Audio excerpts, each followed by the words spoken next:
del colegio, le damos la bienvenida a una actividad que quizás sea la última de la actividad académica que hagamos desde la comisión este año, considerando que nos fue una sola reunión en diciembre, y estuvimos hablando un poco con los directivos de la comisión, junto con el director del Instituto de Derecho Procesal Penal de este colegio, para ver qué actividad quizás era necesaria para el ejercicio profesional en este rubro que nos une, que es el derecho penal.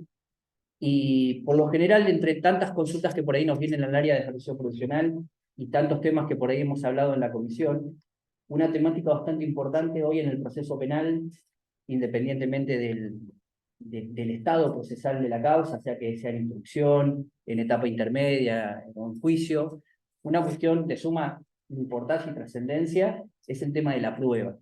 ¿Sí? El análisis de la prueba, debatir sobre la prueba, litigar sobre la prueba, hacer audiencias de la prueba, porque en definitiva es sobre lo que después se va a tratar en el juicio oral, e independientemente de la modalidad que asuma el juicio oral, sea ante un juez técnico o sea ante un juicio por jurados, el tema de la prueba es trascendente. Explicar qué elementos probatorios podemos acercar para acreditar o apoyar nuestra teoría del caso, sea el rol que asumamos, es de suma trascendencia.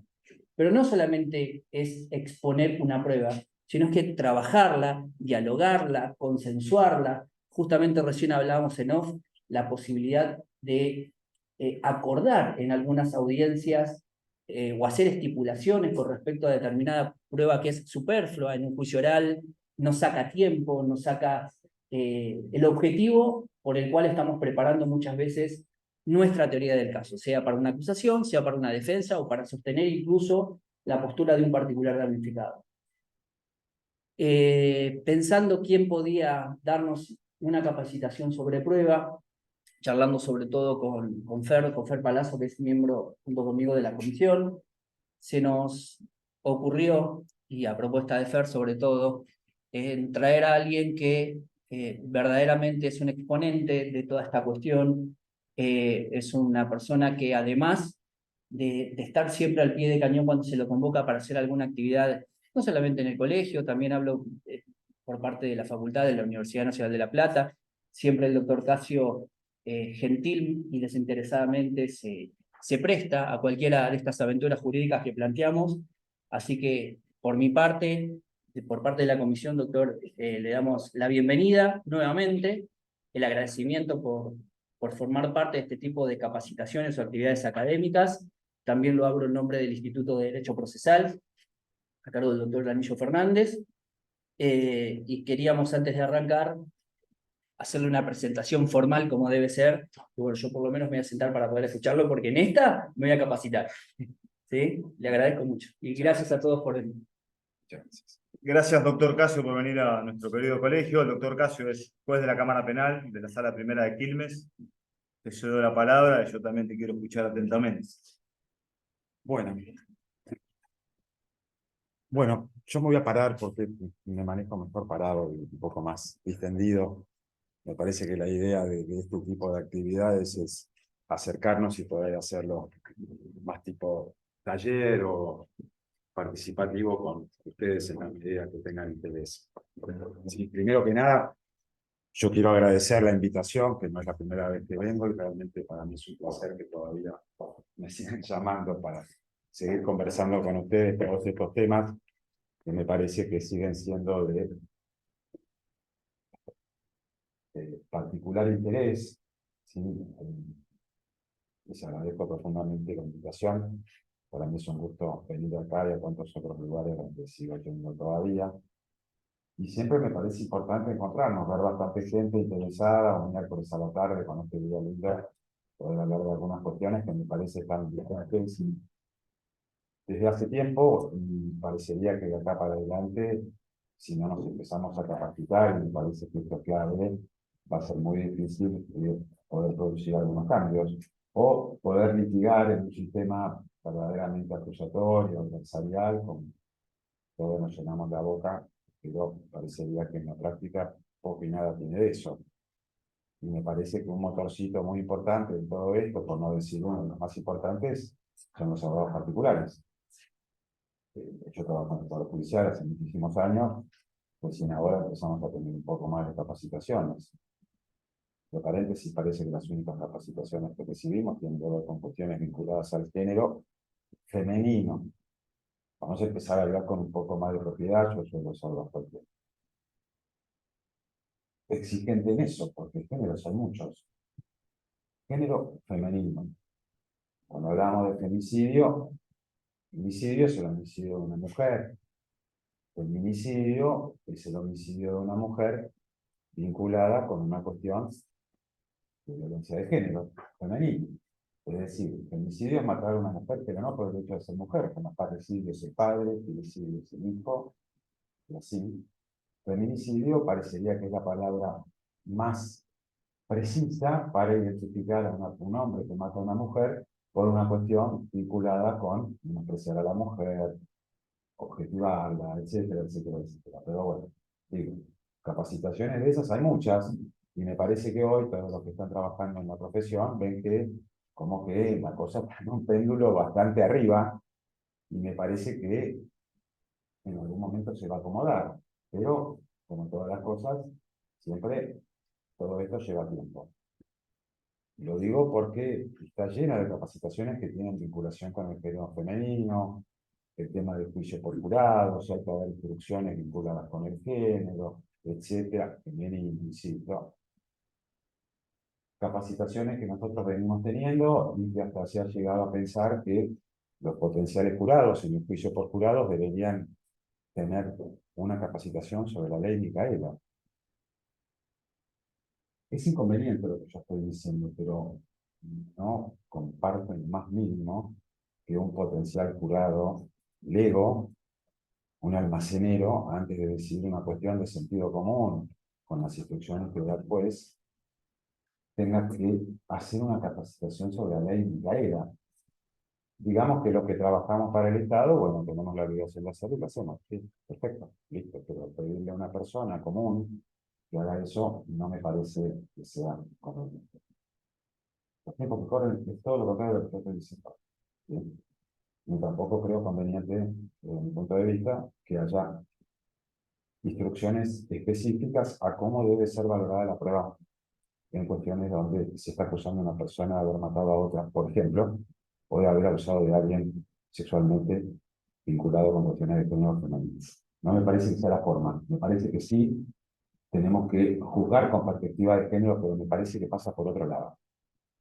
Me parece que pasa por alguna gran actividad del juez en prohibir ciertos medios de prueba que me parece que el juez no puede admitirlo.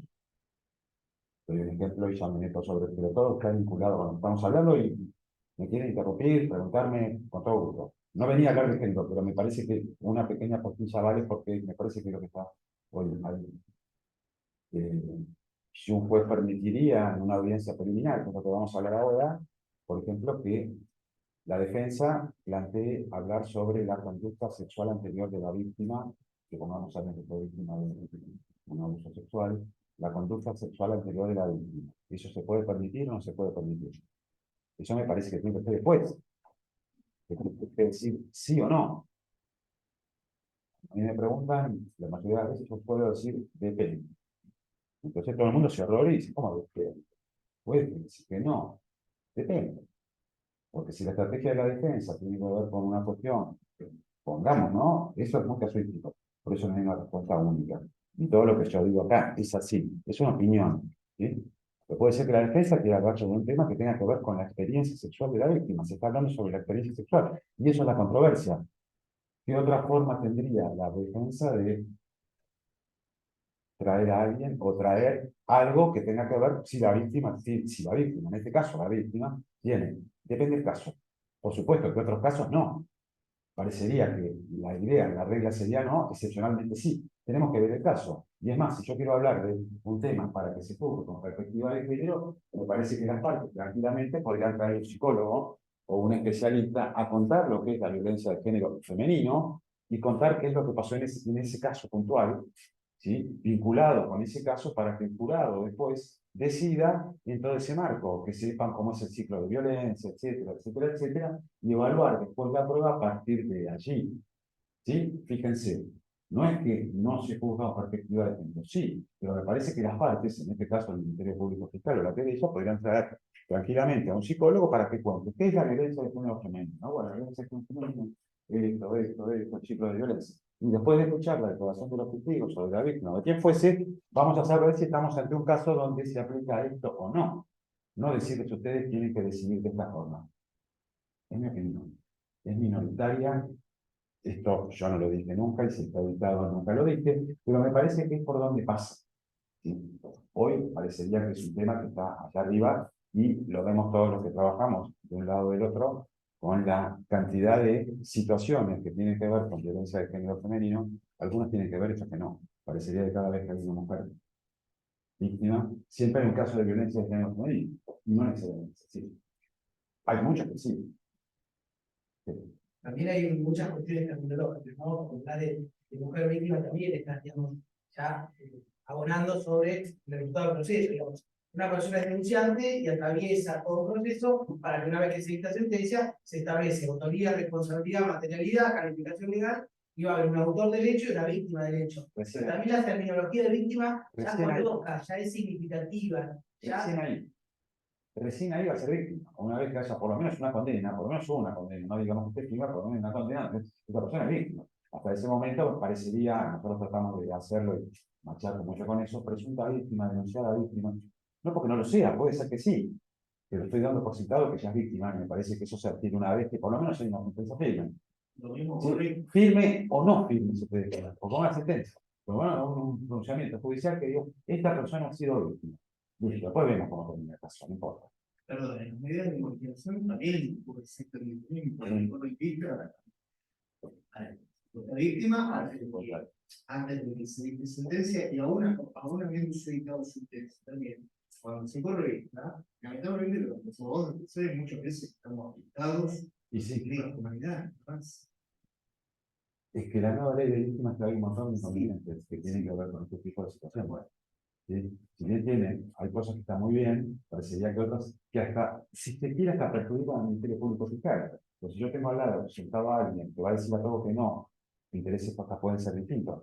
¿No? El Ministerio Público Fiscal es uno, el interesante a veces es otro, lo que se busca es otra cosa, no necesariamente coincide, pero bueno, alguien que está diciendo a todo que no, yo que voy a ser fiscal y tal vez yo una libertad condicional podría decir que sí, tal vez digo que no, ¿por qué? Porque si resulta que el que tengo al lado dice no, o en un caso, en un juicio, un fiscal que tal vez tiene alguna posibilidad de desistir porque cree que no hay caso, a veces teniendo al lado a alguien que está impulsando el proceso, dice, mira, yo mejor por las dudas acuso, no sea cosa que yo me baje de la acusación, el querellante o el particular damnificado acuse, termine condenado y yo quedo quedando en el aire. Fíjense, le genera más problemas al fiscal que a veces a los jueces.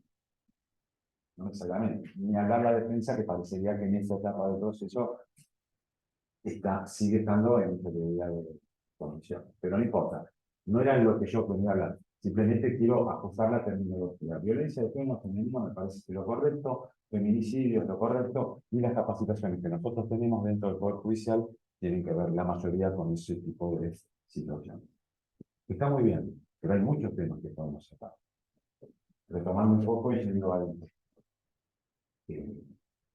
esto de litigar, cómo litigamos la prueba. Empecemos por el principio.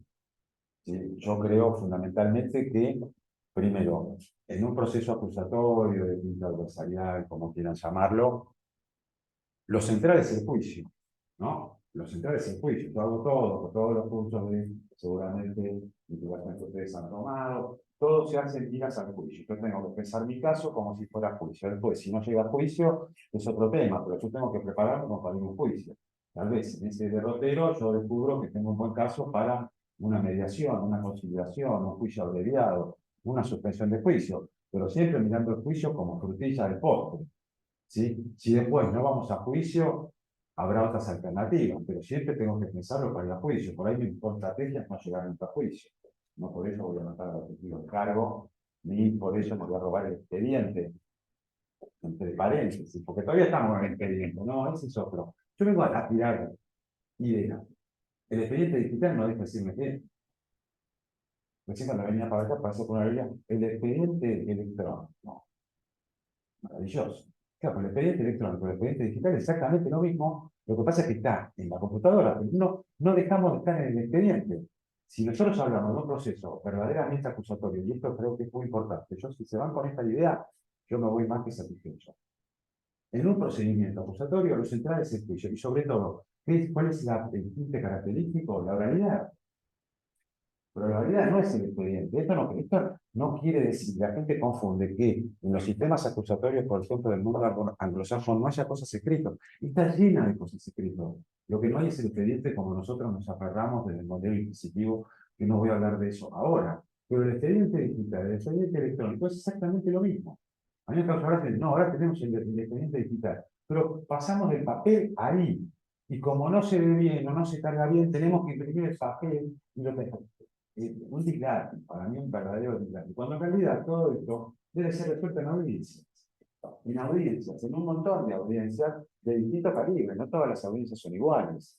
Lo que pasa es que como no sabemos litigar, las audiencias no se hacen. Si las audiencias no se hacen, yo no aprendo. Fíjense, el famoso artículo 338 del Código de Procedimiento Penal de la provincia de Buenos Aires. Antes la audiencia de 338 era una audiencia facultativa con jueces técnicos. No la hacemos. Mandame el escrito y yo resuelvo. No hacemos la audiencia. Claro, con el juicio por jurados esto cambió. Yo estoy en la situación de juicio por jurados, así que me comprenden un poco el general de la ley y todo lo veo, porque me parece que se entiende mejor el procedimiento acusatorio adversarial con el juicio por jurados como órgano decisor. Me parece que tiene un montón de ventajas y se termina de entender mejor. Pero hablábamos recién con Felipe, que esto tiene que aplicar exactamente igual a los casos de jueces técnicos. Cualquier juez técnico que entienda el juego, y si las partes lo entienden, lo podemos hacer exactamente igual. Estipulaciones probatorias, ir a litigar lo que corresponde, hacer una audiencia preliminar verdaderamente con los efectos que tiene y la necesidad de hacerla, para qué, cuáles son los objetivos, etcétera, etcétera, etcétera. No es únicamente con los juicios por jurado. Los jueces técnicos se podría hacer exactamente igual. Pero esto que estamos hablando, lo central es el juicio. Pero perdón, Alejandro, Sí. una cosa más, debería ser, creo yo, con alguien diferente a quien vaya a decidir el juicio. Definitivamente. Definitivamente, si no, hay una cuestión de preocupamiento Total. posible de salvar. Pero por eso el juicio por jurado tiene esa paternalidad. Yo decido la prueba, qué prueba sí, qué prueba no, decido una nulidad, decido que el testigo viene o no viene. Pero yo no decido el fondo de la cuestión. La cuestión la decide un jurado popular. Fíjense, el órgano que dice culpable o no culpable es el jurado popular, no es el juez que decide cuestiones técnicas. ¿Sí? Ahí está la gran división. Y quien tiene que resolver la prueba, si hay cuestiones como las que estamos planteando ahora, parecería lo más lógico que quien tiene que decidir no es el que ya me dijo a la nulidad sí o no. Desde el momento que yo digo, esta prueba es admisible, y la nulidad que me están planteando, yo no voy a hacer lugar, bueno, yo ya tomé partido. Ya está, listo. Por eso es mucho más sano, parecería, y se entiende mucho mejor el sistema con el juicio por jurados. Pero volviendo a esto de que el objetivo es el juicio, ¿no? Con todas las características propias, inmediación, publicidad, concentración. Vamos de poco, podríamos ir desgranando de auto. Yo veo tribunales que hacen un juicio Cristina. Juicios que yo veo en toda la provincia. Hacemos una audiencia por semana. Una audiencia por semana, una audiencia por semana. Eso no es nada. O hacemos un juicio donde no hay inmediación, donde yo estoy en mi casa, el testigo está en la casa al principio de la pandemia. Eso no es inmediación. Fíjense, hay notas típicas del juicio que el juicio es concentrado, tiene que ser para yo no me olvide, yo no puedo hacer 10 juicios en el medio y además estoy haciendo otro que tarda 2 años en hacerlo. No puede ser. ¿Por qué es esto? Porque el sistema es así, pero claro, cuando uno empieza a ajustar y empieza a decir, no, pero no puede ser así, yo no puedo tener un juicio, recién hablábamos con un abuso sexual, no conozco el caso, pero 60 testigos, a mí como juez dice 60 testigos, no venga la falta, no, esta no puede ser, no puede ser, no puede ser, ni que haya sido en una Argentina-Brasil, en el medio de la cancha, tampoco, porque no hay 60 testigos que vean lo que puedan hacer. No sé cuántos pueden quedar, pero 60 estoy seguro que no. No me acuerdo qué otro día, porque me dijeron, no, tenemos un encubrimiento, no, 90 testigos. Yo casi me suicidio. ¿Cómo 90 testigos es un encubrimiento? Puede ser. Pero fíjense, con estas locuras que tiene todo este sistema, dijimos, procedimiento acusatorio, adversarial, lo importante es el juicio. No obstante lo cual, esto lo digo, esto es bien controversial, pero para pensarlo. Yo llego al juicio en libertad y tengo que seguir en libertad hasta que haya sentencia firme. ¿No? Porque hoy la gran jurisprudencia, toda va generalmente para ese lado, que si no hay riesgo de entorpecimiento, si yo siempre tuve derecho, me presenté al juicio, me pidieron prisión perpetua, incluso vine a la lectura del veredicto y me condenaron a prisión perpetua, yo quiero seguir en libertad hasta que no haya sentencia firme. Eso implica todo lo que implica, ¿no? Tenemos que seguir recurriendo a un tribunal superior, a un tribunal superior, a un tribunal superior, supongamos 10, 8, 7 años, supongamos que se confirme, tenemos que hacer efectiva la prisión dictada hace 7 u 8 años, la persona está en la misma. Empezamos en un problema, ¿no? Ya me da lástima. Nosotros cuando llegamos tenemos un caso que por ahí si no da tiempo lo cuento, que es bastante problemático con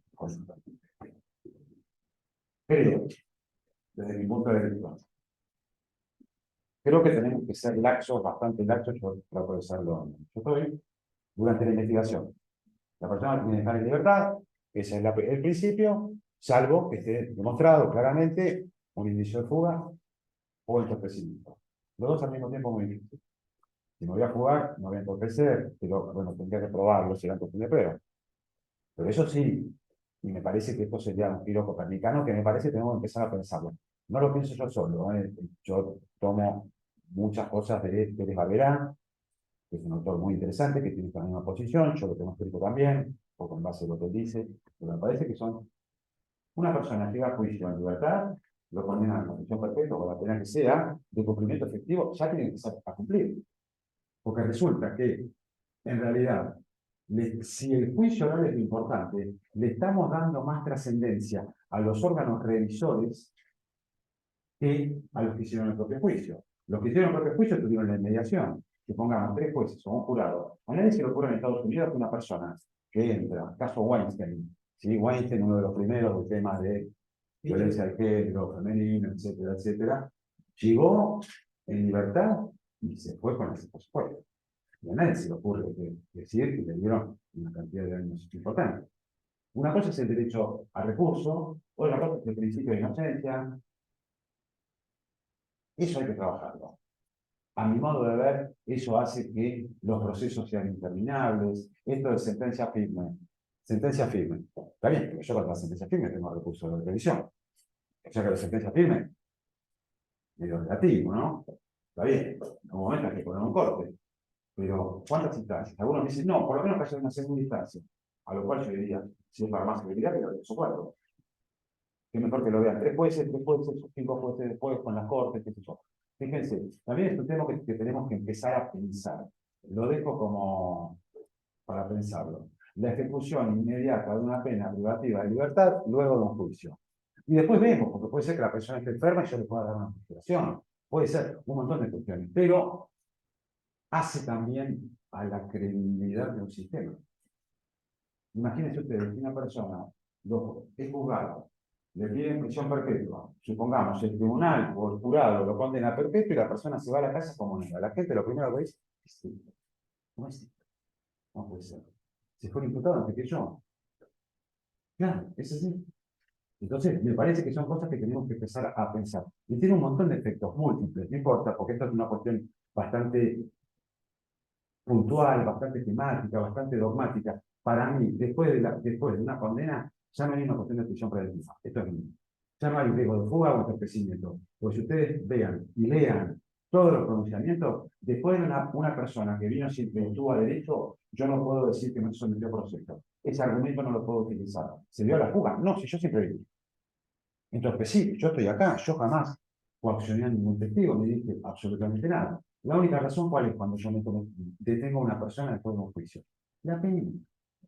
Y eso es de fondo, es derecho sustantivo. Eso no es procesado. Lo que pasa es que nosotros tenemos una idea y venimos con jurisprudencia que dice que después rigen los mismos parámetros que para la prisión preventiva. No es así. Parecería que en realidad lo fuerte es la pena. A alguien que yo le di prisión perpetua y siempre tuvo derecho y nunca entorpeció, nadie puede decir que las razones son, se puede jugar ahora. Si no se jugó antes, no se puede jugar ahora. Si ese es el argumento. El argumento fuerte, ¿cuál es? La pena que le impulse. Condena no firme. 3 jueces, o 12 jurados, después de un juicio democráticamente y en principio legalmente hecho, hasta que un tribunal diga otra cosa, tiene que empezar a cumplir. Doy un ejemplo de esto que para mí fue muy paradigmático. Esto fue en firme, ya tiene sentencia, no sé, firme no creo, pero yo tuve conocimiento de casación. 10 personas acusadas de una violación en manada. Con 5 de ellos había una prueba de ADN, la prueba era más contundente. 5 estuvieron detenidos desde el vamos. Más allá de que yo fui dando modificaciones, no importa, por mi manera de pensar. Hubo 5 que la prueba era más débil. ¿Por qué? Porque no había simplemente la imputación, bastante vaga hasta aquel momento, era todos los que estaban en la fiesta me sometieron sexualmente. Fue así. Pero todos los que estaban en la fiesta. Había gente que había entrado y se había ido y estaba en la fiesta adentro. Así. Bueno, 5 quedaron en libertad. Fijaos, ni siquiera estuvimos con prisión preventiva, en el segundo momento levanten a juicio, le dimos la libertad. 5 quedaron detenidos, 5 quedaron en libertad. Se hizo el juicio, jueces técnicos. Después del juicio, los jueces dijeron, los 10 son culpables. Entonces, ¿qué hicieron? Detuvieron a los 5 que estaban en libertad. Sobre de los 5 dijeron, bueno, pero los míos estuvieron siempre a derecho. Los otros no podían decir nada porque siempre habían estado detenidos. Entonces el dilema era cómo, ¿qué hago? Estos 5, que en aquel momento había menos evidencias, hoy están todos iguales. Porque después del juicio, los 10 están iguales. Después de la prueba, los jueces determinaron que los 10 habían participado. O esos 5 que estaban en libertad van detenidos, o los 5 que estaban detenidos tendrían que haber estado en libertad, porque ahora están todos iguales. Desde mi óptica, y yo lo dije así, es una cuestión de los 15 o 16 años de prisión que dieron ustedes. Acá no es una cuestión de riesgos. Los riesgos no están. Estos chicos estuvieron siempre a derecho. Fueron detenidos los 5. Por supuesto, se fueron a la casación, pero el argumento era ese. No era la prisión preventiva, no. La sentencia llegó, lo que yo escribí, nunca lo contestaron, pero sí, de esos 10 condenados, 3 de los que estaban en libertad terminaron absueltos. Los otros 7 condenados. Fíjense, ¿no? Pero bueno, me parece que son temas que tenemos que empezar a pensar. El cumplimiento inmediato de una sentencia dictada legalmente, en principio, por un tribunal de jueces técnicos o jurados, tiene que ser ejecutada. Y creo que no tiene nada que ver con el principio de inocencia. El principio de inocencia va por acá y el derecho a recursos que también va por acá. Son dos cosas distintas. Es polémico. Lo digo para empezar a ver. Sobre todo en los jueces técnicos y en casos de 2 a 1. Digo, Bueno, ahí hay otros temas. Y además son penas. No es lo mismo a alguien que le falta 6 meses porque estuvo detenido en una parte, qué sé yo no voy a detener a nadie por 6 meses o voy a perjudicar algo. Estamos hablando de penas que verdaderamente son altas o alguien que no cumplió nada de sanción. Porque en el fondo empieza a cumplir y después sale absuelto. Y bueno, tiene los resortes que corresponden. Son injustos, y sí, seguramente. Seguramente. Pero es así. Yo estoy detenido y realmente hay mucha gente que está detenida, llega el momento del juicio, le dan la absolución, le dan la libertad, puede reclamar el Estado, le ponen todo lo que ustedes quieran. Eso es irreparable. Pero es así. Por eso me parece que tenemos que empezar a ajustar un montón de cosas desde antes. Y esto del juicio, pongámoslo, porque hasta más me parece que se desnaturaliza el juicio. Es más importante lo que diga el Tribunal de Casación o la Corte Federal o la Corte Provincial que lo que dicen los jueces que tuvieron la inmediación de. Si lo central es el juicio, démosle la relevancia que tiene. Si no, empecemos por los recursos. Empecemos por la Corte, no perdamos más tiempo. ¿Sí? No pasemos por todo. Incluso las mismas trabas de casación, cuando en determinadas sentencias dicen que no nos podemos meter en cuestiones que no formaron parte de la inmediación, o no nos podemos meter en cuestiones de prueba, de análisis de prueba, de evaluación de prueba. ¿Ves? Y bueno, porque es muy difícil. Yo estuve en el tribunal muchos años también. Ahora estoy en la Cámara, pero el torneo fiscal, bueno, tengo 150 años, también lo pasé por toda la. Pero es intransferible la justicia. Sí, pero después de casar resulta un poco difícil tener esa respuesta. Digamos, el derecho a la protección amplia del fallo, sí, va a necesariamente abordar cuestiones de derecho, Sí. y me parece que esos formalismos atentan contra el perfil que le ha dado la Corte a el derecho a la revisión. No digo un nuevo juicio, No, aunque en porque- algunos casos se dan nuevos juicios después de la Pero tiene intervención de que, casación. siempre tuvo que haber una revisión amplia, eso estamos, yo estoy totalmente de acuerdo. Ese es un, por ejemplo, es un tema que, a ver, en otras legislaciones, en otros países, ni se pregunta, para nosotros Casales, quién sabe qué, pero cuando únicamente se trataban cuestiones que no fueran cuestiones de derecho. Cuando yo hablo de cuestiones de derecho, las cuestiones de derecho tienen que ver con los hechos, tienen que ver con la prueba, indefectiblemente. Entonces, decir, no, hay que ver los hechos, la prueba y el derecho. Está bien, pero los recursos de derecho, ¿en qué se fundaban? Cuando yo tengo que decir, el derecho aplicable no es este. ¿Por qué digo esto? Porque los hechos fueron así y la prueba fue así. La prueba me lleva a que los hechos fueron así, por eso el derecho está mal bien aplicado. Fíjense, está íntimamente vinculado, no es tan estanco una con otra. Por supuesto que tiene que haber una revisión amplia. No tengo duda de eso. Pero eso es una cosa, nadie dice que no tiene que haber una revisión amplia. Yo estoy diciendo a una persona, después de haber sido condenado a prisión perpetua en primera instancia, creo que tiene que empezar a cumplir. Por todos los efectos que tiene. Y sí, lo es polémico, pueden no estar de acuerdo, me gusta que no estén de acuerdo, pero no importa. Me parece que tenemos que empezar a pensar. También aflojaría un montón la cantidad de recursos. Porque muchas veces son recursos nada más que para que no quede firme y estirar una agonía que sabemos que va a ser. Pero bueno, no venimos a hablar de eso, pero ya que estamos, lo digo también. Yendo al punto de el sistema adversarial, acusatorio, bueno, fundamentalmente, a mí me parece de sustancial importancia la audiencia preliminar judicial. Creo que es clave. Clave para poder seguir con lo que va a venir después. ¿Sí? El objetivo de esa audiencia, lo tenemos escrito en un artículo con Cristian Pérez hace bastante tiempo, es lograr juicios ágiles y limpios. ¿Sí? Ágiles de prueba innecesaria, no de ir a juicio, presenta testigos de lo que hablábamos recién, y limpio actos innecesarios que depuran cuestiones que no tienen que ir a juicio. Una prueba ilegal no puede ser mostrada en el juicio. Si vemos al jurado, es más fácil que con jueces técnicos. Nosotros estamos acostumbrados que un juez técnico, antes, ahora ya no tanto. Yo pido una unidad en la audiencia preliminar, o la pido cuando arranca el juicio y te dicen, ¿lo vamos a tener en cuenta? O admitimos este testigo más allá de su valoración probatoria en la sentencia. Eso y nada es lo mismo. ¿Cómo sé? Este juicio va a ir por acá, va a ir por allá, este testigo lo van a tener en cuenta. No, dígamelo ahora, porque a partir de eso yo sé cómo seguimos. No me digan, voy a ver qué voy a hacer después. Son cosas que no pueden ser. Por eso esta audiencia preliminar, previa al juicio, preliminar al juicio, me parece que es clave. Donde el rol de las partes es fundamental y el rol del juez también.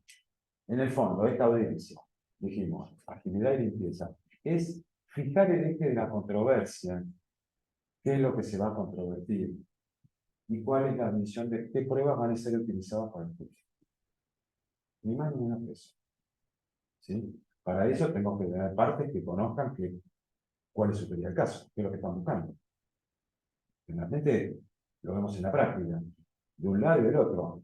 El fiscal dice, es el autor del homicidio de María Marta García de Jesús. Y si no es el homicida, es el encubridor. Arrancamos. O es uno o es otro. ¿Sí? Yo tuve esa posición siempre, hablándolo con el abogado de Carrascosa en su momento, en una charla que estábamos dando, yo dije, digo, bueno, mirá, nada mejor que Fernando, se llamaba Fernando, que fue el abogado de Carrascosa, a ver qué es lo que opina. Y no, llega un momento, me dicen, yo antes pensaba distinto, pero después de Carrascosa, y no, en algún momento el fiscal tiene que decidir, o por acá o por allá, las dos al mismo tiempo no pueden ser. No puede ser. Hay una que se contradice con otra. Claro, en realidad, si yo le digo a una persona, piensen ustedes, en realidad yo le quiero vender un auto. ¿Sí? Le quiero vender un auto. Nunca tuvo un choque. Digo, si lo tuvo o no, si no. Lo primero van a decir es cómo es. Nunca tuvo un choque o estuvo arreglado. Están diciendo algo que no es. Y para mi modo de ver las cosas, alguien que dice es el autor del homicidio o es el encubridor, no tiene buen caso. No sabe bien cuál de los dos fue. En algún momento tengo que decidir. Lo mismo por la defensa, exactamente igual. No fue el autor del hecho. O mejor dicho, no hubo homicidio. ¿Por qué? Porque se murió de los después. Pero si fue homicidio, mi asistido no estaba en La Plata, estaba en Dolores. Pero si no es así, se defendió legítimamente. Y si no fue así, estaba totalmente drogado y no salió lo que hacía. Yo fui juicio porque yo una amiga soy el programa y era clarísimo que no había sido y terminó legalmente mal. Muy mal. Muy mal. A mí me da vergüenza la defensa de Fallelo. Vos me hablas del último. Ah, yo te hablaba De la anterior, de de Carcosa. de Carcosa. Claro, y bueno, hoy por hoy, Chatatera, Terminó la social. exactamente. Un desastre. Entonces, bueno, digo, tampoco es una cosa que el jurado lo factura eso, porque a nadie se lo ocurre decir, no, no se murió de un disparo, se murió de una infección hospitalaria. Si empiezo termino con eso. ¿Sí? Si fue el autor, si no fue el autor, empiezo y termino con eso. No es, bueno, si no fue el autor, se defendió legítimamente. Tengo que ajustar. Hay cosas que se dan de patada. Yo no puedo tirar todos los tiros por la pared, a ver si uno quiera. Nosotros estamos acostumbrados, puede ser técnico que es así. No fue el autor, no fue esto. Hay un montón de planteos que son accesorios o jarasca para llenar. En realidad sabemos que pasa por acá o por allá. Y nosotros, pero el jurado eso lo factura. Y yo como juez no puedo permitir, pues es una gran construcción. Si en el juicio por jurados el juez técnico es el que, no voy a detenerme en esto ahora, pero es el juez garante del juicio. El juez que protege al jurado y hace a la legalidad del juicio. ¿Sí? Es el que informa, el que conoce el derecho, el que tiene una función distinta. El jurado lo que hace es ser culpable o no culpable con toda la información que doy yo, como juez del juicio por jurado. Pero entonces, volviendo al punto, esta audiencia, agilidad y limpieza, fijar el eje de la controversia y admitir la prueba. Por supuesto que parecería que es la última oportunidad esta audiencia preliminar para terminar de, a veces, resolver el caso a través de una salida alternativa. Por ejemplo, un juicio abreviado. Pero esto de que el juicio abreviado lo hacemos 5 minutos antes del juicio, una vez que llamamos a la gente y todo lo demás, y no, así no. Movilizamos toda la estructura, movilizamos un montón de gente, hicimos intervenir a los testigos y 5 minutos antes porque el defensor no pudo hablar con el imputado, o porque el fiscal no se da cuenta, o no leyó el caso, o no le vinieron los testigos, cerremos un abreviado y estamos todos en nada, perdemos una fecha de juicio con todo lo que esto implica. No, esta audiencia preliminar parecería que es el último momento, salvo que haya una instrucción suplementaria que pudiera cambiar la teoría del caso de cada una de las partes. ¿Sí? Empezar a pensar en un procedimiento realmente adversarial y acusatorio, donde las partes tienen el gran compromiso. Yo no puedo permitir que venga un defensor o un fiscal a decirme cuál es el teoría del caso. Mire, le leo la acusación. No, dígame la teoría del caso. Eso lo puedo leer yo, dígame. Porque yo quiero saber qué necesita usted, cuáles son los ejes de la controversia para poder agilidad y utilizar y fijar el eje de la controversia. La mayoría de las veces, en los casos que tenemos nosotros, la controversia es así. Es muy chiquita. A veces no se ponen de acuerdo, no me acuerdo en un juicio abreviado, porque no cobra la pena. Yo no voy a discutir esto, no voy a discutir esto, pero en realidad yo no sé si el fiscal me hiciera un periodo de pena más acorde al mínimo legal, seguramente lo acordaríamos y evitaríamos el juicio. Bueno, hagamos el juicio de censura nada más. ¿Sí? Esto no lo discuto, vamos a discutir el monto de la sanción o el modo de la sanción. El fiscal quiere el cumplimiento efectivo o el creyente de eso, y yo creo que puede ser institución condicional. Debatamos eso, fíjense, tiene que ver con el eje de la controversia. Lo que hablábamos recién, algo decía él, acuerdos probatorios. Podríamos hablar mucho más de esto, pero digo, algunas notas así puntuales. Estipulaciones probatorias. Acordar hechos no controvertidos. Lo que sería para nosotros antes la incorporación por lectura por acuerdo de partes. Si estamos de acuerdo que la persona murió de un disparo de arma de fuego, tal hora, tal día, lo que yo voy a cuestionar es si fue legítima defensa o no, hay un montón de cosas que no van a ser necesarias que se controviertan. Es decir, que la persona murió, que murió a tal hora, que murió en tal lugar, y que murió por un disparo de arma de fuego y el arma es esa. ¿El planteo cuál es? Te doy un ejemplo dice, la fiscalía dice que hubo dolo de homicidio por esto y por esto, y la defensa dice que hubo legítima defensa o exceso en la legítima defensa por esto y por esto. Fíjense, hay un montón de cosas que no tenemos que ver en el juicio. El juicio va a ser ágil, el juicio va a ser limpio. Cuestiones que se pueden plantear en esta audiencia, ¿sí? Un montón, pero me parece que las más relevantes tienen que ver con la legalidad o ilegalidad de prueba, parecería que el último momento para hacer receso, salvo algo que surja en el propio juicio.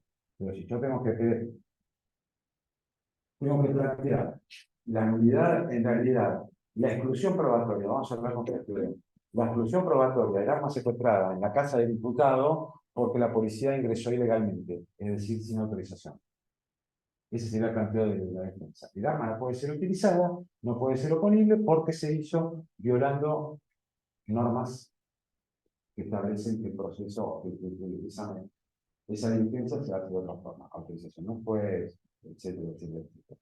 Fíjense, ese puede ser uno de los planteos. ¿Cómo se manejaría, cómo debería manejarse esto en la audiencia? Primer punto, para mí, la audiencia hay que hacerla. Audiencia. No digo audiencia oral, porque audiencia oral es una redundancia. También hablamos más. Como si hubiera alguna audiencia que no podía ser oral. Muchos dicen, no, tengo audiencia oral. Y sí, ¿qué otro tipo de audiencia tenés? No puede ser oral. La audiencia es una audiencia donde las partes están presentes. Virtual. Por Eso eso no es audiencia. Claro, una audiencia virtual ya estamos oral. Eso sería audiencia presencial. Pero una audiencia siempre es oral. ¿No? Virtual o presencial es oral. Entonces, bueno, primero, pedir audiencia. Fundamental. Tener una teoría del caso. Fundamental. Saber lo que voy a buscar. No puedo ir por todo a veces. Ni de un lado ni del otro. ¿Sí? Y fijar defensores. Uno de los planteos que puede ser es una nulidad. Sería esto un test de legalidad. ¿Cómo hago en esta situación? Yo, juez, fiscal, defensor. Bueno, ¿qué prueba? Usted ya me dijo su teoría del caso, usted también. Bueno, ¿hay alguna nulidad para plantear? Diría yo. En la audiencia, todo grabado. Sí, Salta Fernando, sí, yo quiero pedir la exclusión probatoria del arma encontrada en la casa del diputado porque la policía entró ilegalmente y no tenía orden policial para hacerlo. Yo no conozco el caso. Lo único que tengo es el requerimiento fiscal, los escuché, fiscal, defensa. Digo, señor fiscal, esto es así. Él me puede decir mucho. En la misma vez, yo no sé nada, yo estoy así, como estoy acá. ¿Qué pasó? Acá me están diciendo que esto es posible. Él me puede decir un montón de cosas. Se puede enojar, puede hacer muchas cosas. Pongamos que no se enoja. Y me dice, sí, no, no es así. Había orden. Si me da 5 minutos, voy hasta la fiscalía y te hago la orden. Dice. Y puede seguir. Uno.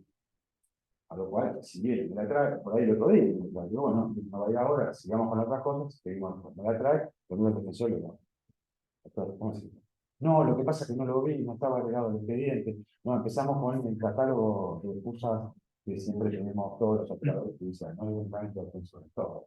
No, no estaba, estuve enfermo, yo no hice el ofrecimiento de prueba, me olvidé, perdóneme, señor fiscal, lo quiero mucho, a gran firma de León. Bueno, no importa, listo. Esa puede ser una. La orden estaba, él no la vio, quiso ver si pasaba, no sé, muchas cosas pueden estar. Otra situación. Él me dice, no, es verdad, pero la policía entró sin orden judicial, porque había necesidad y urgencia de entrar a la casa. ¿Por qué? Porque en realidad la policía venía persiguiendo a esta persona, en un momento dobló la esquina, lo perdieron, iba con el arma en la mano, la policía lo seguía, y un vecino le dijo, entró ahí. Y era un barrio muy precario que daba como para necesidad de urgencia entrar a la casa y se encontrar el arma que estaba muerta. A lo cual, yo digo, señor defensor, esto va así. Y él quizás me dice, sí fue así, pero no había necesidad de urgencia. Porque no fue así. Y el fiscal me dice, bueno, mire, hagamos una cosa. Todo en el marco de la audiencia criminal, fíjense.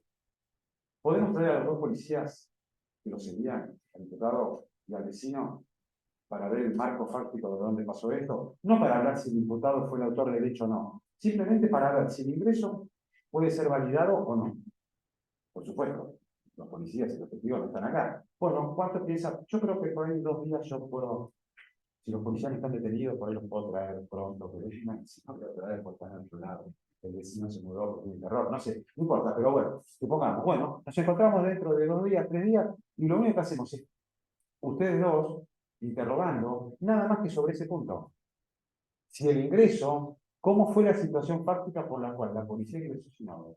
Y yo después voy a resolver con información, es información que yo pues necesito. Claro, el juez que necesita información y puede preguntar acá, no es el juez que va a resolver sobre la culpabilidad de una persona. Fíjense, tiene que ser un juez distinto. En este caso con el jurado está claro. Yo lo que decida acá es lo que yo le voy a mostrar al jurado. A partir de lo que yo vea, diré, tiene razón el defensor, no hubo necesidad de urgencia, el secuestro lo inválido. O tiene razón la fiscalía. Ya está, listo. A lo cual la defensa me dirá, dejo formulado el protesta correspondiente. ¿Por qué? Porque si después, en el juicio, la persona sale condenada, uno de los agravios que él puede tener como defensor es que yo resolví mal, yo juez, resolví mal en incidencia. Y el Tribunal Superior de Revisión, en este caso para la provincia, el Tribunal de Casación, dirá, ¿resolvió bien o resolvió mal? Y a partir de eso la suerte puede cambiar después allá. Pero eso ya está. Esto no es en el juicio, empezamos el juicio y la defensa me hizo, pido la nulidad de esto. No, no, para eso tenemos otra audiencia. Fíjense, eso se llama hacer prueba sobre prueba. Es decir, prueba y yo pido prueba para acreditar algo, porque necesito respaldo de información. Él me dice que no hay una orden de allanamiento, no, él me dice que no hay una orden de allanamiento, él me dice, sí la tengo, quiere que se lo traigo. Ahí está. ¿Sí? Test de legalidad. La audiencia preliminar, a mi modo de ver, a nuestro modo de ver con Cristian, con tantos otros, Carolina Cristiani también hemos hablado mucho con ella, y hizo un gran trabajo en la audiencia preliminar del caso de Monte, porque la hizo en muchas. No es una audiencia que empieza y termina una sola vez, es algo más dinámico. En Estados Unidos esta audiencia preliminar no existe, pero las partes hacen pre-trial motions, que son peticiones al juez, cada tanto se juntan. Si hay algo raro, lo plantea antes del juicio, lo plantea, se va a resolver. Nosotros lo tenemos en una audiencia concentrada donde hay un montón de cosas. Por eso no quiere decir que la audiencia empiece y termine hoy. Se puede dilatar todo lo que sea necesario, hasta pulir todo para tener un juicio ágil, limpio, fijada bien la controversia, y vamos a ir a juicio no con 60 testigos, con 5, o con 7, o con los que pongamos de acuerdo. En el juicio de Monte pasó así. Eran más de 300 testigos, terminaban pidiendo creo que 25. Muchas audiencias preliminares, un montón de estipulaciones probatorias. Esto no se va a controvertir. ¿Para qué va a venir un testigo? ¿Para qué va a venir el médico autopsiante con un homicidio? Si lo que estamos hablando es que hubo legítima defensa o no. No tiene sentido. Salvo que alguien quiera controvertir algo. Y grabémonos esto que es muy importante. Si alguien se sienta en el juicio, es porque hay alguna controversia. Hay alguien que alguno quiere controvertir. Si no es el testigo, si lo que dice Fernando, las dos partes están de acuerdo, es un acuerdo probatorio. Listo. Fíjense, si empezamos así, pero si alguien, además de lo que dice Fernando, quiere controvertir lo que dijo con alguien, lo que venga. Porque lo que dijo él lo voy a controvertir y lo quiero mostrar. Y lo que vean lo que dijo Fernando, porque después va a venir gente y va a decir otra cosa. Entonces quiero que lo vean. Pero ahí sí, pero tiene que haber alguna controversia. Pero si los dos estamos de acuerdo que lo que dice está bien, digo, fiscal y defensor. Ahí está la definición de que fiscal y defensor ofrezcan el mismo testigo, como cero. Ahí es otro tema, que son los testigos comunes. Que si quieren lo atamos acá, y yo digo, testigos comunes. La práctica desvirtuada totalmente. La fiscalía ofrece 10 testigos. La defensa, si puede, ofrece 12. Porque claro, la defensa tiene que ofrecer algo más. Y si no, dice lo mismo. Yo también me sumo a lo de la fiscalía. Final pregunta, en un sistema adversarial. Bueno, ¿cómo puede ser? Si el fiscal me dice son 10 testigos de cargo, la defensa me dice son 10 cargos al mismo tiempo, no puede ser. Y esto tiene una implicancia directa en la forma de interrogar. ¿Quién interroga y quién contrainterroga? Si los dos son de los dos, hay algo que está mal. Entonces yo quiero saber. Testigos comunes no puede haber. Puede haber testigos que declaren una parte favorable para la fiscalía y otra parte favorable para la defensa. Pero yo tengo que saber, y tengo que tener un poquito más de agilidad con la investigación, para decir, en este bloque de información, me puede decir el imputado que vio cuando la persona le sacó un tiro y mató y se fue corriendo con el arma. Pero tal vez viene alguien más, viene otro testigo y dice, sí, yo no vi eso, pero yo sí sé que tenían problemas anteriores y que la víctima lo había amenazado al imputado poniéndole un cuchillo acá en una esquina oscura de los órganos. Todo pasa en los órganos. Esto no, es picante, como film, no, tiene mucho lugar. Pero fíjense, ¿no? Bueno, ahí tenemos ese mismo testigo, sirve para esto y para esto. Bueno, en un bloque de información será para la fiscalía. Vio el homicidio, vio lo que pasó después. Y supongamos, la defensa quiere interrogar a ese mismo testigo sobre otra cuestión. Entonces, en lo que le corresponde a la fiscalía, lo que es de cargo, la fiscalía interroga y eventualmente la defensa contrainterroga. Las reglas para el contrainterrogatorio son distintos a preguntas subjetivas que en principio, quien propone al testigo no lo puede hacer. Y después invertimos la situación cuando el testigo declara sobre lo previo, que es favorable a la defensa. Ahí la defensa interroga y eventualmente la fiscalía contrainterroga. Fíjense, ¿testigos comunes puede haber? No. Y si hay testigos comunes, son sobre bloques de información distintos. Fundamental. ¿Sí? Test de legalidad. Dijimos, en esa misma audiencia resolvemos cuestiones que hacen nulidad. Yo, como juez, no puedo permitir que se muestre en el juicio prueba que fue obtenido ilegalmente o prueba no controlada por la defensa en los casos que debe ser controlada. Todo lo que tenga con eso se trata antes, no se trata en el juicio. Acá nosotros estamos acostumbrados que en los juicios se tratan un montón de cuestiones que no tienen que ver con el juicio, tienen que ver con lo previo, eso ya estaba. No puedo ir al juicio a plantear otra vez, ya está. Si el juez me dijo no, el defensor ya dejó planteado en la reserva y ya seguimos, ya sabemos que el arma se va a exhibir, porque yo ya dije que se exhiba. Después, si lo resolví mal, un tribunal superior dirá, esa resolución está mal, y por ahí es juicio nulo, o lo que sea, no importa. Y después tenemos cuestiones, se disparan muchas cosas, se van entendiendo más o menos. Sí. Cuestiones que tienen que ver con, en el artículo nuestro, relevancia, confiabilidad y perjuicio indebido. Relevancia. La relevancia tiene que ver con cuando hablamos de relevancia, pertinencia, conducencia, utilidad. La prueba es relevante cuando sirve para acreditar algo. Un poquito más complejo, pero lo hago fácil. ¿Sí? Una prueba es pertinente, es relevante, porque sin esa prueba yo no podía, la declaración de un testigo, yo no podría probar un hecho. ¿Sí? También es relevante si con esa evidencia, con esa prueba, hablamos de prueba cuando ya se somete al control, por eso hago la definición. Evidencia hasta que llega al juicio. Prueba una vez que se sometió a la posibilidad de que la contraparte contrainterrogue. Puede ser que no lo haga, pero el testigo estuvo sentado ahí. Si él quiso como defensor contrainterrogar, es un tema de él. Pero eso ya es prueba a partir de él. Él puede no decir nada, no le interesa. Es más, que se vaya controlando, está haciendo mucho mal. ¿Sí? No quiero interrogarla, no voy a la pesca contando nada, porque si hablo, voy a hacer mal. ¿Sí? Acá lo que suma no agrega, generalmente resta. ¿Sí? Así que prefiero quedarme callado. Relevancia, pertinencia es este concepto que estoy diciendo, bastante más amplio. Sirve para acreditar algo. Es una evidencia o una prueba que me sirve para acreditar algo. Quiero acreditar que esto fue así, necesito tener un testigo y lo diga. ¿Sí? O quiero controvertir lo que dijo otro testigo, quiero que venga ese testigo y que declare. Hay una controversia, fíjense. ¿Sí? Necesito eso.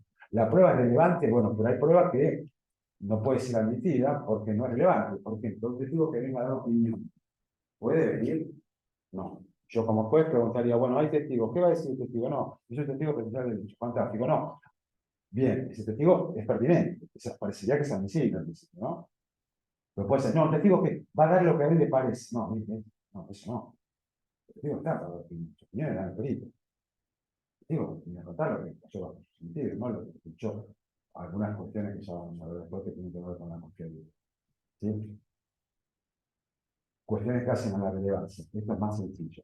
No toda prueba relevante no siempre es admisible. Esta prueba puede ser relevante, pero puede ser, y harto con los segundos, que no sea confiable. Cuando hablamos de confiabilidad, tiene que ver, una cosa es la credibilidad que yo le doy a un testigo una vez que está en el juicio. ¿Sí? Felipe vino, se sentó, ¿le creen o no le creen? Es un tema del juicio. Pero primero vamos a ver si Felipe es confiable para que se siente en el juicio.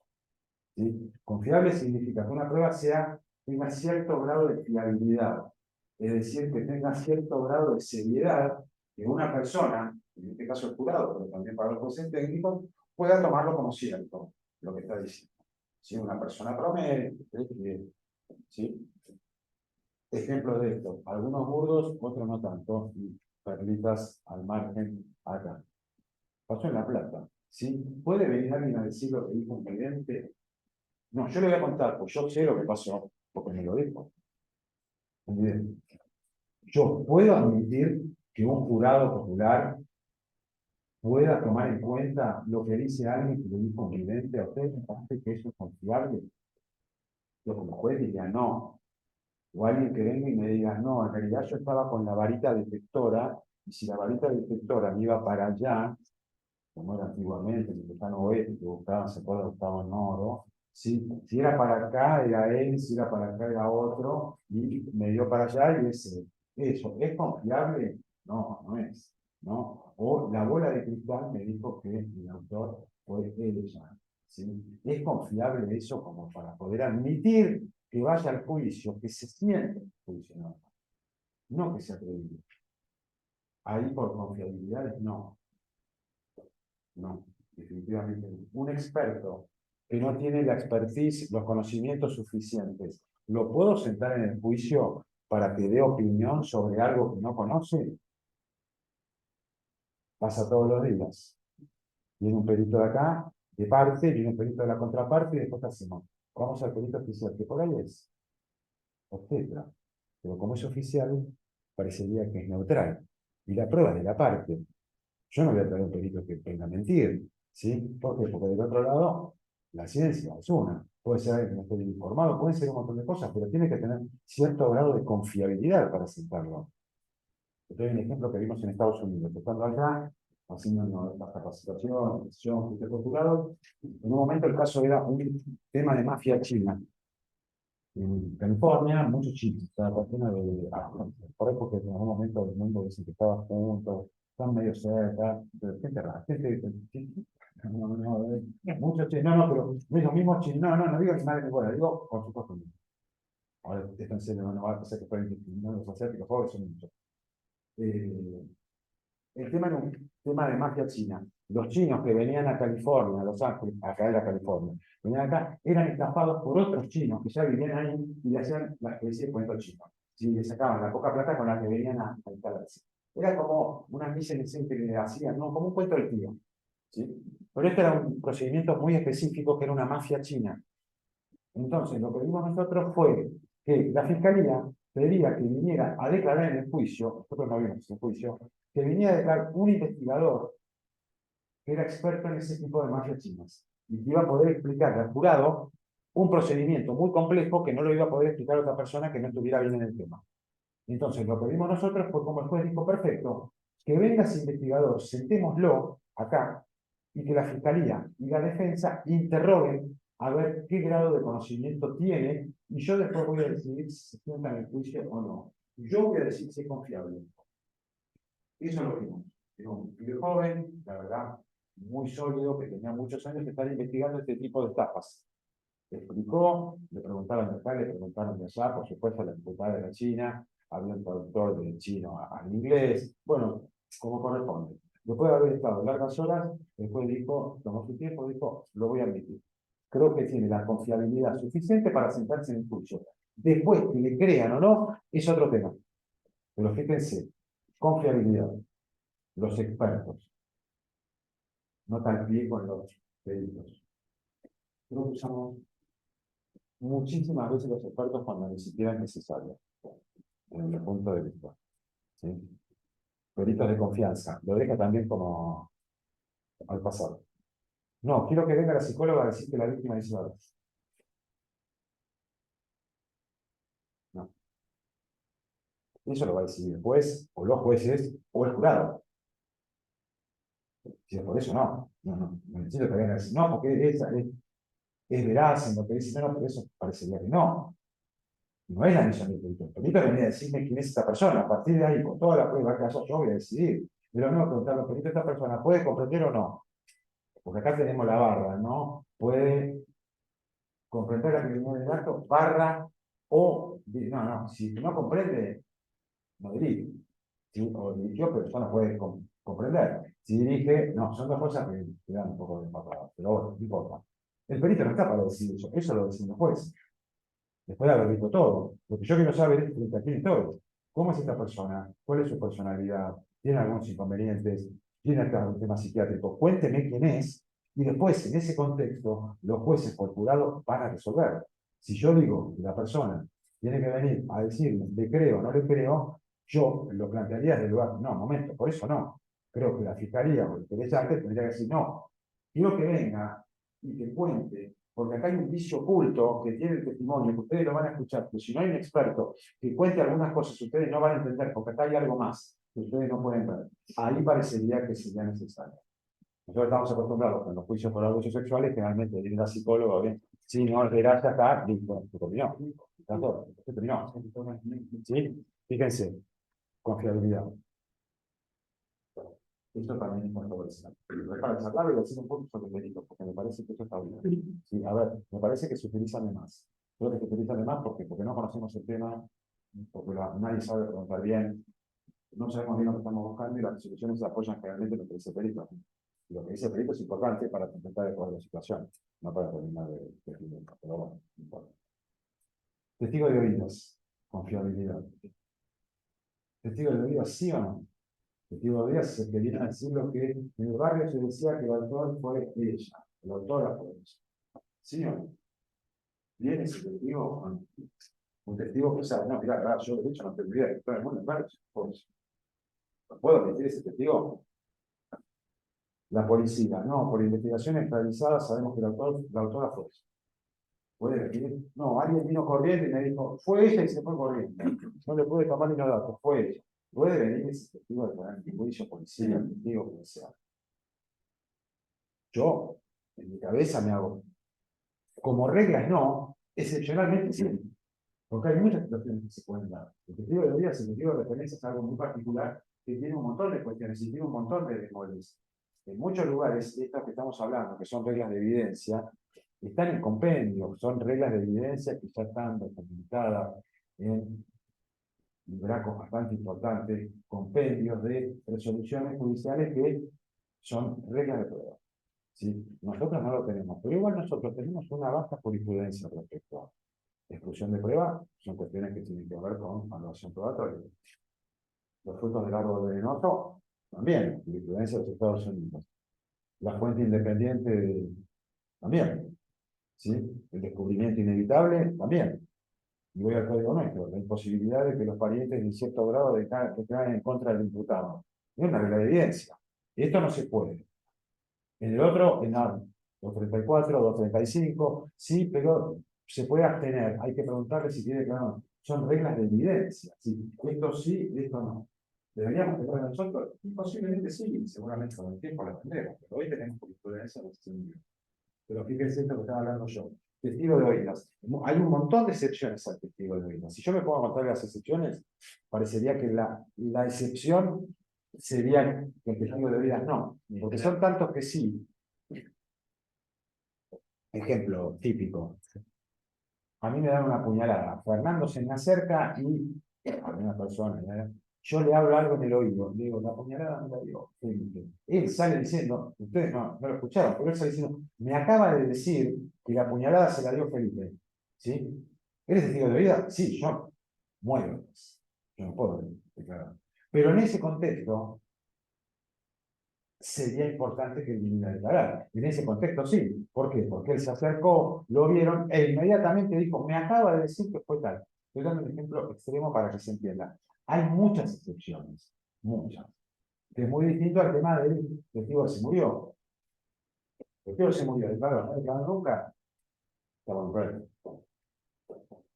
¿qué hacemos? No, le incorporamos por lectura, cuando fuimos a buscar no lo encontramos. Bueno, ¿no? Entonces, se murió el testigo. ¿Qué sé yo? Testigo de vida, caso de representante infantil. Una niñita de 3 años que cuenta fulano me tocó la cola. La prueba fundamental, una niñita de 2 años diciendo la prueba me tocó la cola, lo ha hecho la maestra y lo ha hecho la mamá. Y sí, bueno, ahí tenés su problema. Ahí tenés su problema. Es una niña que no puede declarar. No hay cámara que se la haya hecho seguramente. Y bueno, tenemos que ver cómo hacemos con esto. Hasta qué valor le vamos a dar a eso. Puede ser que sí, puede ser que no. La prueba es un contexto entero, no es únicamente eso. Vamos a ver cómo fue. Hay un montón de cosas para ver. Por eso digo, siempre depende. Pero el testigo de oídas es todo un tema en particular también, para hacer un curso nada más que sobre eso. Yo lo estoy aplicando mucho, pero es más complejo el asunto. ¿Eh? Yo creo que como regla el testigo de oídas no. Excepcionalmente tendrá que litigar las partes. No, mire, en ese contexto no. Señor fiscal, dígame, no, mire, yo creo que en este caso podríamos hacer la excepción por esto, por esto, por esto. Señor defensor, usted confirma, y yo lo resuelvo. En algún caso será sí, en otro caso será no. A mi modo de ver, en regla general, el testigo de vida sirve para denuncia anónima, para que empiece una investigación. Después ver Listo. Pero esa es una cosa y otra cosa muy distinta es arreglarlo para una sentencia, arreglarlo para una condena. ¿Sí? Sobre todo. Fíjense, eso me parece que no es un dato que no, el testigo se movió, se movió. No, bueno, entonces quiero que se incorpore por el pero la defensa no puede estar presente. Ah, bueno, se murió. Bueno, ¿y qué hacen? Ya está. Hay un montón de casos de abusos sexuales en Estados Unidos, las supuestas víctimas se murieron. ¿Sí? El actor el de, ¿cómo se llama esta serie tan famosa? Ya no va a salir el nombre. Que tuvo un montón de casos donde la acusaban de abusos sexuales y varios se murieron, se arreglaron, qué sé yo, y los juicios nunca se hicieron. El testigo no está. ¿Qué es? No, ese lo condenaron. Ese sí. Bueno, ya me va a salir. Tengo la cara acá. Bueno, se me subió, no está. Bueno, entonces vamos a traer lo que dijo el testigo, lo que dijo la policía. No, ¿qué les parece? Porque un montón de casos, un montón de denuncias, porque resulta que cuando se sacó una, se sacaron un montón, con chicos, lo tocaba, violaba, de todo un poco. Bueno, un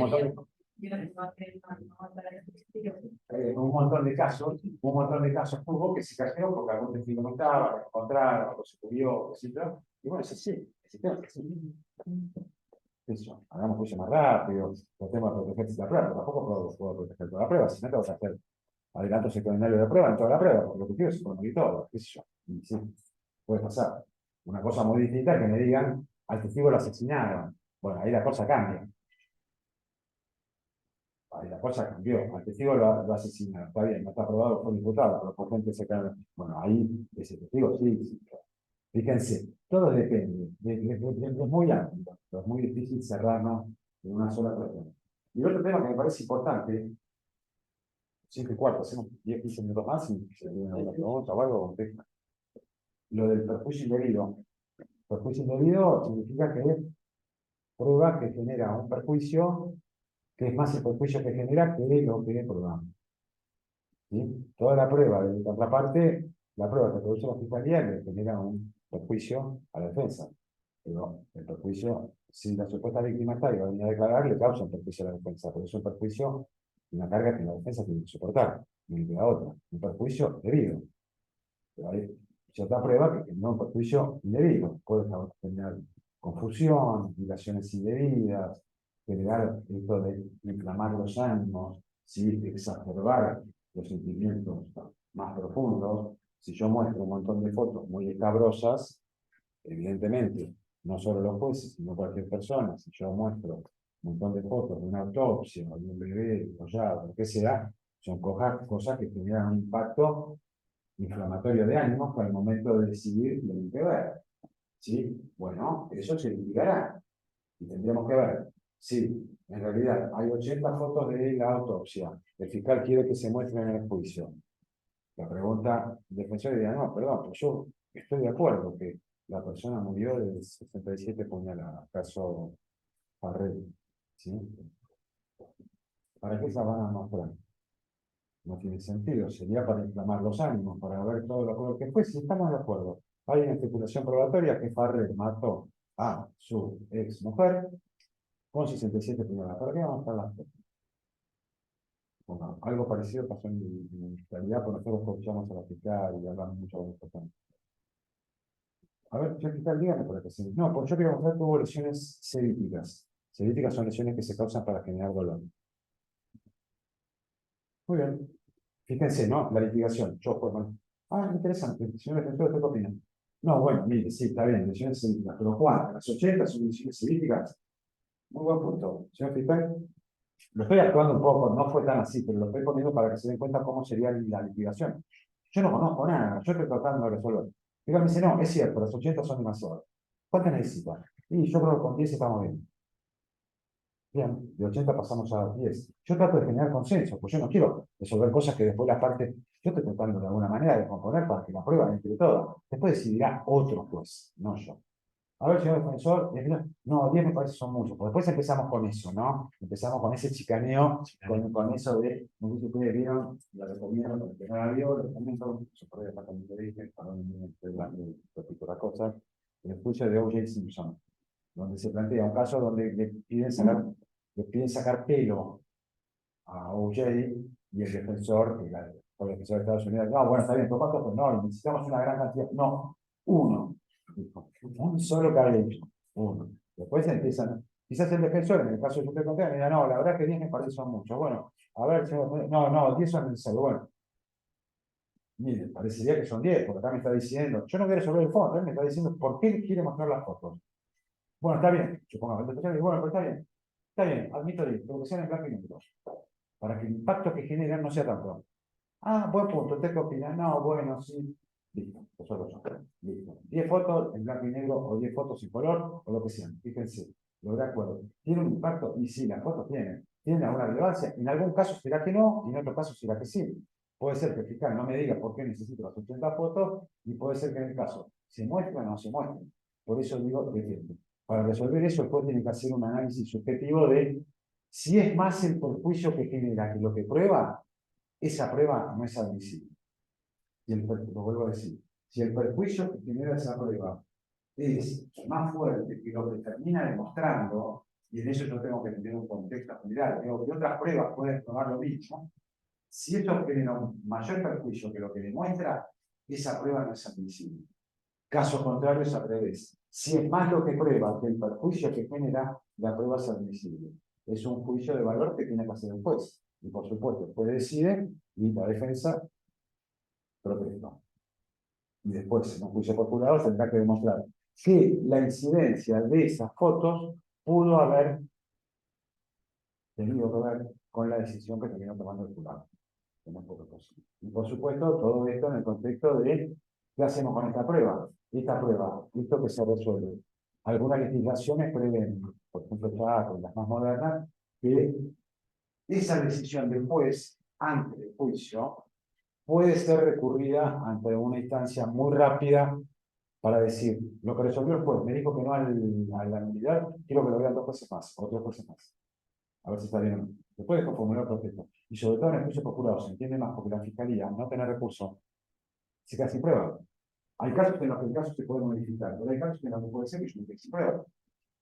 Si me dicen que si a una exclusión probatoria, que para mí es central, tal vez me quedé sin caso. Tal vez el caso se modificó, pero tal vez me quedé sin caso. Y yo, fiscal, al no tener recursos, no me puedo sentar en un juicio con eso porque sé que va a ser un caso de no culpabilidad, o casi una segura absolución. Por eso, algunas legislaciones prevén que haya 2 jueces más o 3 que vean si lo que dijo ese juez está bien o no. Nada más que eso. Si dice que tiene razón la fiscalía, ya deja formulado el protesto a la defensa. Fíjense. En cambio, la fiscalía, si lo pierde, prácticamente se quedó sin caso o el caso. ¿Sí? Muchas cuestiones que se disparan de acá, pero fíjense, yo creo que es fundamental el tema de la audiencia preliminar, trabajarla, pidan audiencias, los temas de la prisión preventiva, yo hablo con él, una audiencia preventiva, pídanlas, tal vez no litiguen si el hecho está acreditado, si fue probable todo el hecho, y quizás los riesgos procesales, pero cuestiones de tiempo. Hay una resolución de corte ahora que todo tiene que ser revisado para el planificación. Bueno, yo en una audiencia de prisión preventiva, no está de acuerdo, defensores o quien sea. Sí, está bien, quiero la audiencia de prisión preventiva. Perfecto, listo. Bueno, bueno, a ver, señor fiscal, dígame, bueno, bla, bla, bla, listo, y pido la prisión preventiva. ¿Por qué? Porque hay riesgo procesal. Yo defensor. Bien, la verdad que yo no voy a cuestionar esto va a juicio. Yo no voy a cuestionarlo ahora, sé que no puedo ganar, creo que no me importa. Pero riesgo procesal, hasta podría admitir que hay. Pero le pregunto al fiscal, ¿cuánto quiere de prisión preventiva? ¿Cuánto quiere? El fiscal no quiere la prisión preventiva, no sé si le digo, es parcial. Hasta que algunos se acuerden que está detenido y el tiempo que es razonable, que pueden ser 4 años, 3, 7, 8 años, varios. Hoy parece que no tanto, pero sigue siendo un momento. ¿Por cuánto tiempo quiere la prisión preventiva? No tengo ni idea. No, ¿cómo? Estoy investigando, dígame, ¿por cuánto tiempo? ¿Cuánto piensa que va a demorar la investigación? Pues yo sé, lo he hecho. muy grave, bien, no, lo que sea. Dígame cuánto tiempo.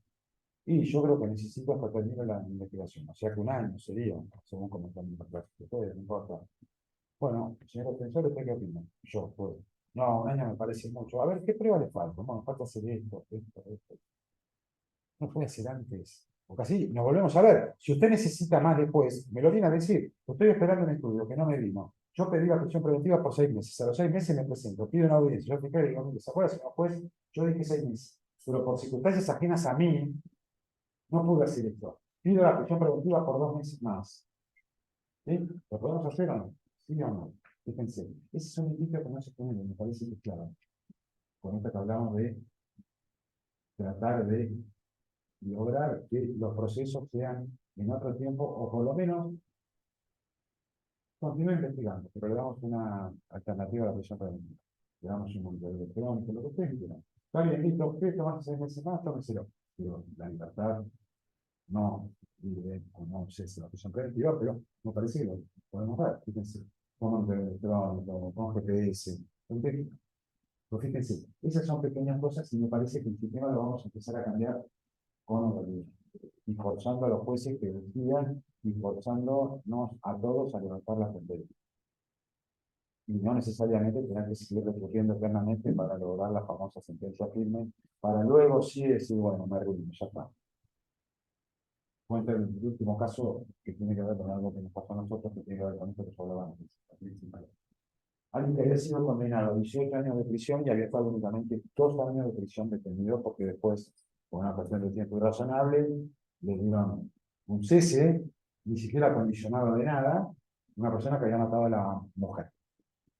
Lo condenaron después en el juicio a 18 años de prisión por homicidio agravado por el vínculo cometido bajo circunstancias que no debe de 18 años de prisión.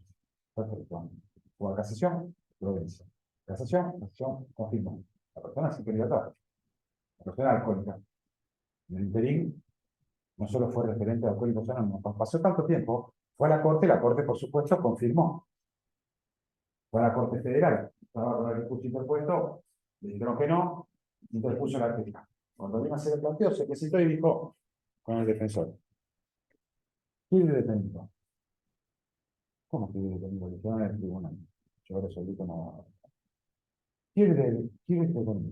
¿Por qué? O quiero que me den una modificación o algo, porque pasaron 8 o 10 años desde que pasó esto. Yo ya tengo otra familia, yo me recompuse, yo soy referente, todo demostrado, en Alcohólicos Anónimos, yo me recuperé de la patología que tenía, y yo sé que en algún momento esto va a quedar firme, porque ya mi defensor me dijo que es muy difícil que esto se revoque. Yo quiero empezar a descontar, porque yo tengo que cumplir ahora, de los 18 años, que puedo descontar 2 nada más.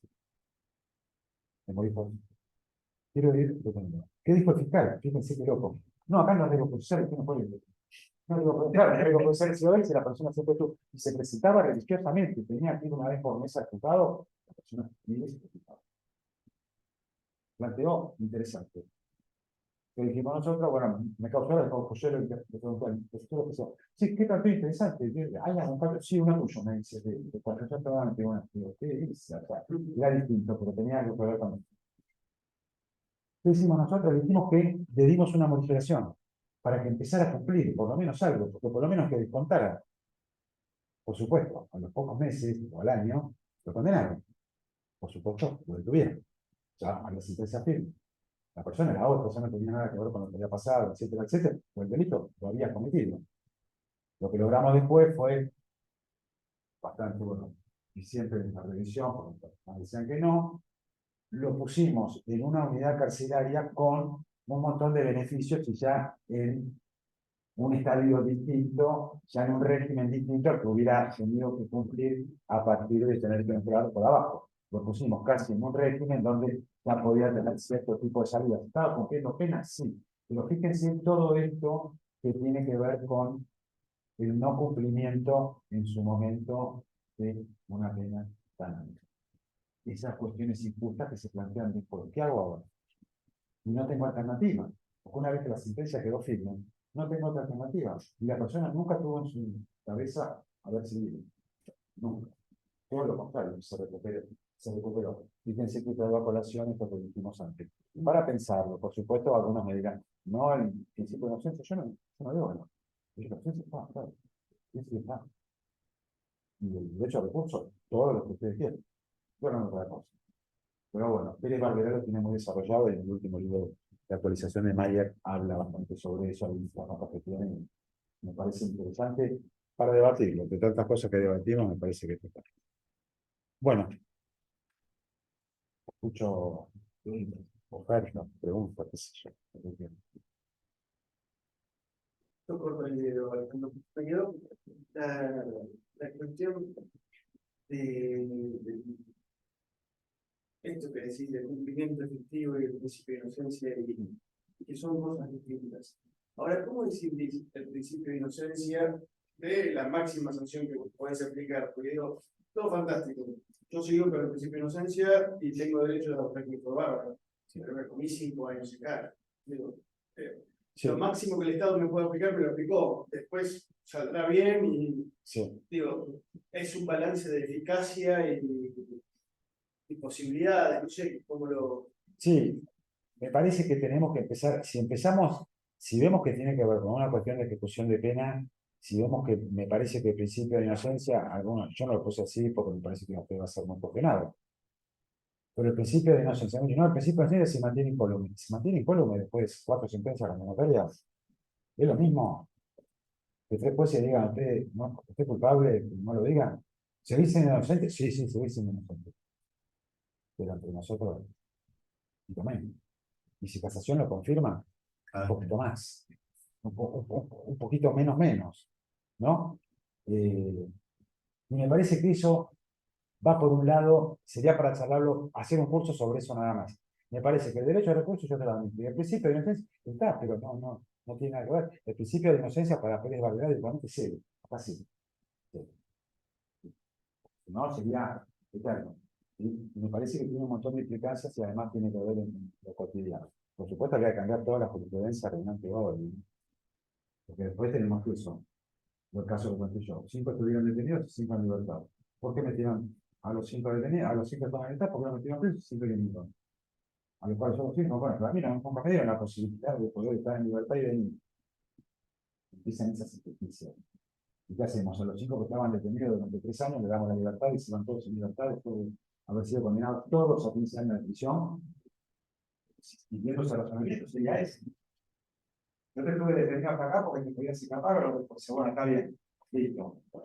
Pero yo diría, en la mayoría de los casos, a mí no me dieron la chance de probar que iba a venir.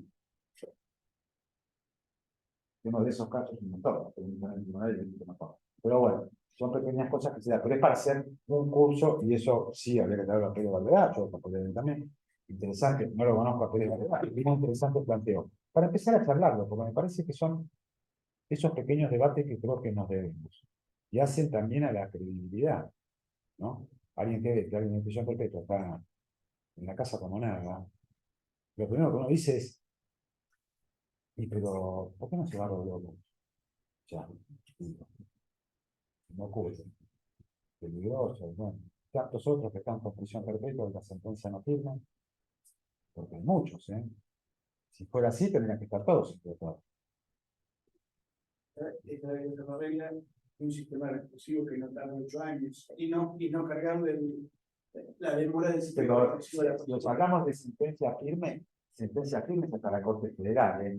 No es hasta segunda instancia, ¿no? Porque si es por una cuestión de seguridad, está bien, después de casación me dieron la razón. Bueno, con segunda sí, yo digo, bueno, pero pará, prefiero la Corte Federal también. No, yo estoy de acuerdo, yo no digo en segunda instancia. Sí, Yo no, sí, pero digo, podemos tener a toda la gente con sentencia, prisión perpetua, 40 años, 20, 50, dando vueltas por. ¿Ustedes parece que puede funcionar así? No funciona en ningún lado así, ¿eh? Porque acá funciona así. En otro lado no es. A vos te condenaron a un juicio, vas adentro y seguís discutiendo después. Son muy pocas, además, más allá de que pueden ser más o menos las sentencias que se convaliden. ¿Pero cuánto tiempo dura el sistema recursivo? No, mucho menos, ni hablar. No, pero eso tiene que ver también con eso. Porque el sistema que tenemos sobre todo es materializado por todos lados. Hace agua por todos lados. Por acá, por allá. Tenemos personas detenidas 7, 8 años, no sabemos bien por qué. Y están, cuando se hace juicio no encuentran a nadie, les tienen que pedir disculpas, darle la libertad, no sé, un montón de cosas. van a juicio, los testigos dicen una cosa, no sé, un montón de situaciones. Pero por eso, a mí me parece que si iniciamos hasta el juicio, después del juicio, vemos.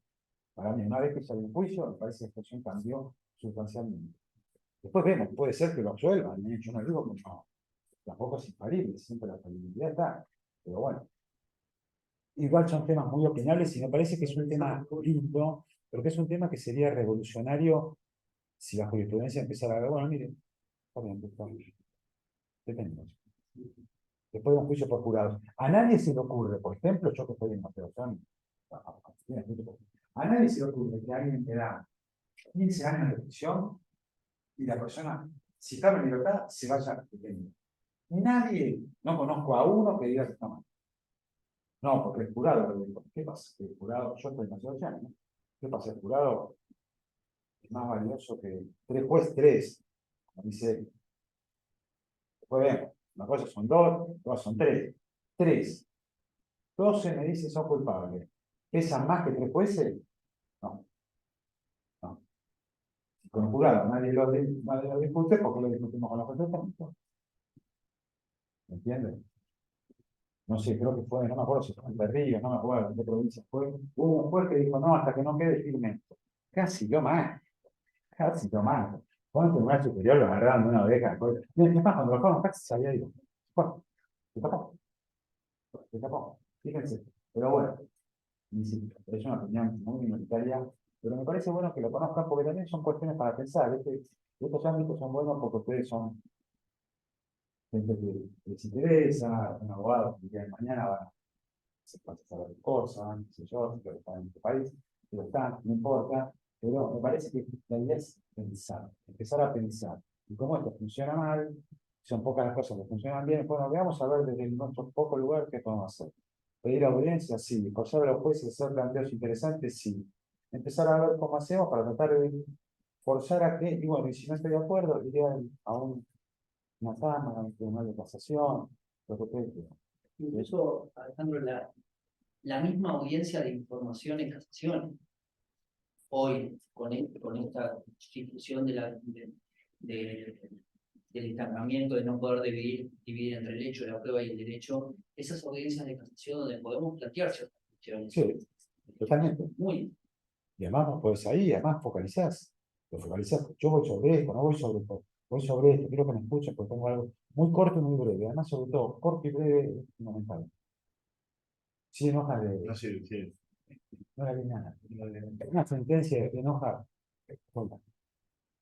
No se puede. Yo no puedo. ¿Será que estoy cansado? Pero veo el otro día y dije, no, contame, marcame los puntos importantes. ¿Qué puedo leer? Me pierdo. Nos perdemos todos los puntos también tan largos. Jurisprudencia, ya está, jurisprudencia con alguna confianza. Ya está. Y si no la conocemos, deberíamos conocerla. Con una pequeña jurisprudencia, le hago algo que yo no conozco. No puedo conocer toda la jurisprudencia, nadie puede conocer todo. Pero bueno, en fin. Al final los recursos terminan siendo un copia y pego de un montón de cosas y en realidad resulta que no digo, por esto. Exacto. No, porque la agresión no preso. Pero bueno, no tan. Sí, pero bueno, usted puede decir eso, ¿no? No, porque sí, pero bueno, es así. Entonces, el riesgo de fuga no hay por esto. Después, cuando me empiezo, es lo que pasa. Si puede sacar una video, mejor. Primero plantear cosas que sabemos que son perdedoras. Hoy las planteamos porque muchas veces. Porque la persona está en libertad. Y como no lo van a detener, sigo insistiendo con un planteo que yo me lo escucho y no tengo razón. Pero tengo que decirle algo porque la persona ve el peligro. Y cuanto más dilate esta agonía, por ahí le consigo algo en el medio para que vaya cumpliendo algo y la pena que se le va a aplicar, ¿verdad? Cuando tenga que cumplirlo. Yo sé si un caso es más o menos bien, puedo tener alguna controversia y puedo tener algunas líneas criminales. Ustedes se encuentran cuando tienen un caso que, mira, yo lo voy también, ya vos me decís que no, pero yo acá tengo 1, 2, 3, me dicen que sí, me dan toda la sensación, porque estoy viendo, yo los escuché, vos fuiste. Vos me podés decir que no, yo no te pido que confieses, dejame que te ayude bien. Bueno, digamos, a partir de eso, mirá, las posibilidades son muy pocas. Lo mismo del otro lado. No generar falsas expectativas, eso te lo voy a no generar falsas expectativas que después no. Mirá, acá hay grandes chances de que nos vaya mal o que nos vaya bien. Conozco a los jueces, sí, este es así, es fundamental conocer a los jueces. Cuidados es distinto. Pero bueno, Ahora, te digo, ¿cómo administramos todo esto con el plazo razonable, no eficaz judicial del proceso que se termina? Claro, es imposible. Y sí, Porque realmente el proceso termina siendo una pena. claro. Está He claro. tenido procesos de 30. Sí, Cuando en el museo comenzó, la persona tenía 30 años, hoy tiene 60, y todavía el caso no lo ven. y yo era el caso. Y bueno, eso Bueno, la corte ha dictado varias sentencias en materia de aplicación del plazo razonable sí, claro. y está habiendo una gran posibilidad, porque esos juicios se pueden hacer rápidamente, pero el proceso recursivo tarda años.